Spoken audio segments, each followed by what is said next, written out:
Hey you guys, it has been way too long since we've talked. I didn't make a video this weekend, and I have to be perfectly honest with you, as much as I try to be down to earth, I am slightly vain still, and my cold sore just got so big and glaring. It was like this big black scab, and I was like, I cannot document this. So I did not make a video this weekend, but I'm excited to be here on Tuesday and back with my 5 a.m. morning routine. I'm gonna kind of walk you guys from when I get up at 5:30. I know it's not quite 5, but 5, round up, from 5:30 to around 10 o'clock. And I'm also going to give you some tips. We're gonna start off with those first on how to get up in the morning, because I'm assuming if you're like most of us, then you don't pop out of bed like a daisy in the morning, and it is actually something you have to really work at. And you may want to implement this into your life, but it's just so hard to get up early. So I'm gonna give you guys some tips that have really helped me wake up early. Tip number 1, and that is plan your day the night before.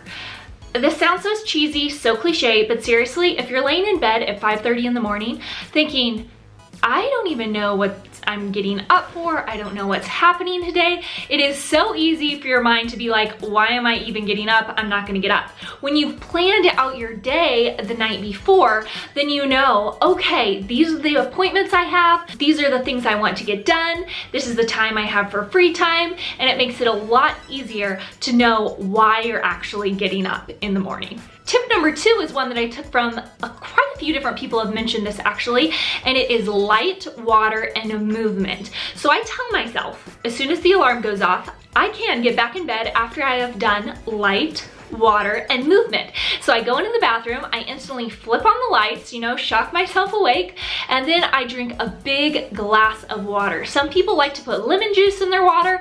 I go back and forth on the days that I do this. It's super good for your digestive system to get it going. And then whether or not I'm going to be working out that morning, I like to do a little bit of movement. So I just do these stretches. I do downward dog, I might do a couple push-ups. It totally depends on the day. I don't have a little set of stretches.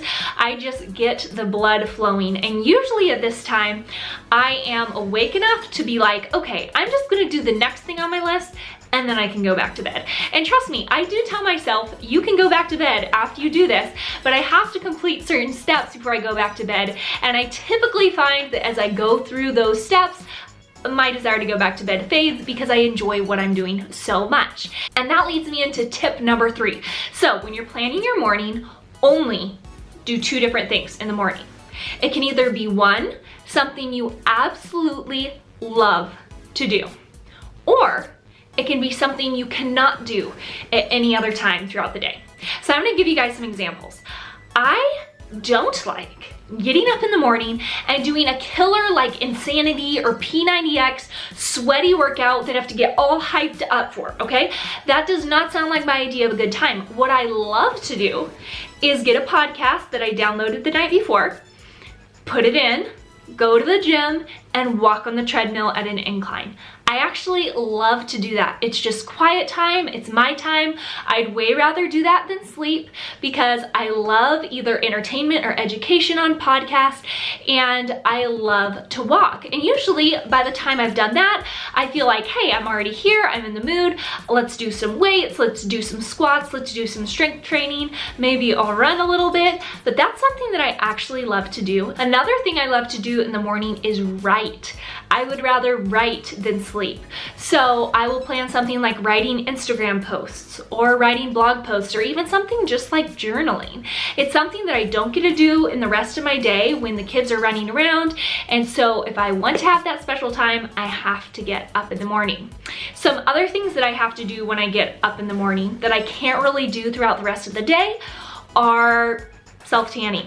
And I get to do it about once a month. That's about when I work it into my schedule. But Elisha doesn't like me to tan at night and sleep through the night with a tan. And I don't like to be all sticky and trying to keep my tan good while it's setting during the day if the kids are up. So if I have a wedding coming up, or if I just want to look a little, you know, extra attractive and feel a little extra confident for a date night with Elisha, then I know that, hey, this is the only time I can get up and do this. So mentally, it's really easy to talk myself into getting out of bed and doing it because I can't do it the rest of the day. Another example would be if I have a video going up that day, like Thursday, for instance, and I still need to do a voiceover, then that is something I will get up and do because it honestly is really fun for me to do voiceovers and make videos, and it's something I can't do the rest of the day with the kids around. The morning time is a bonus time. So make it something where it's like, this is me. I know one mom, she gets up and she spends a long time on her makeup and her hair because that's something that she doesn't have time to do the rest of the day. So maybe it's something you just want to pamper yourself. You just want to lay in the tub and read a book. Or maybe you want to do a facial or like paint your nails or something. I don't know what it is. Maybe you like to sew and you don't get to do that. Maybe it's like some forgotten hobby you have.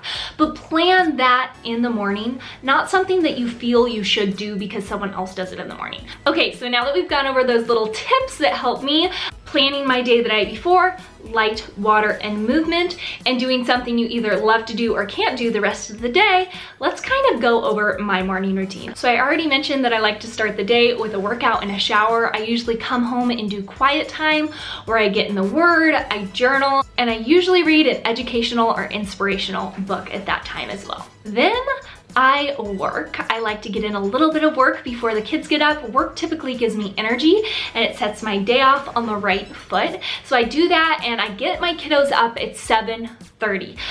Up until daylight savings, they were getting up at 8 o'clock, but I have not been able to get them back on a schedule of getting up at 8 o'clock. So for the time being, they are getting up at 7:30. And at that point, we don't go downstairs because it seems like the day really starts as soon as we go downstairs.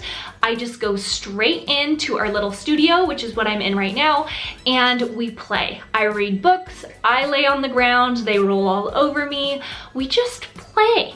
And for me, it's a really fun time to just invest in the kids. My phone is still on airplane mode at this point. They just got up, they wake up slowly, they know it's special cuddle time with mommy, and it's just a really special time for us. So that might last about 30 or 45 minutes, and towards the end of that time, I typically will get on clothes because my closet is in here, and I will put on some makeup. So I sit on the ground, and the kids actually will play with my makeup, not like put it on or anything, but they like play with the bottles. My kids are really little, so they think they're fun toys while I put on my makeup. So it's kind of an interactive experience for all of us. And then at that point, we all go downstairs and eat breakfast. After breakfast is done, I have two things I like to do before the rest of my day kind of kicks into gear, and those are household chores. So it's getting the dishes done and making sure the kitchen is clean, and then it is getting the laundry done. So I try to fold a load, change a load, and put in a load in the morning, and I find that that really keeps me on top of laundry, and having the dishes clean and the dishwasher unloaded makes it really easy for me to just tidy as I go the rest of the day. Leon and Lucy, who have at this time been playing, helping me out with chores, I like to include them with stuff like that because they think it's really fun and they don't know it's housework. They totally think it's a game. So when we're done with that, I tidy up the house. As you can see, it gets pretty dirty pretty fast.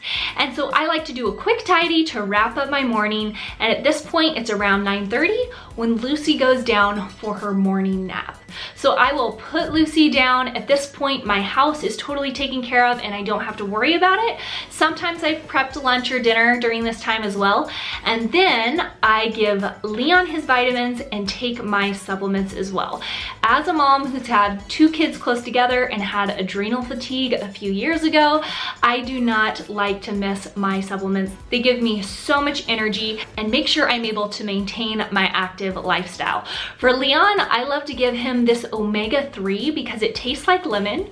It's the only omega-3 on the market with all 8 omega-3s, which makes it super powerful for his brain development, way more powerful than just giving your kid DHA or EPA. And it's tested for over 200 plus toxins. So it is ultra pure, and his brain is getting what it needs to develop fully.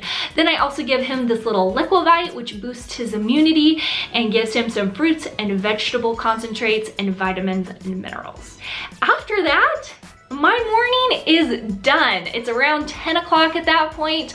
I just feel like I have already crushed the day. I've had a little bit of time to myself in the morning.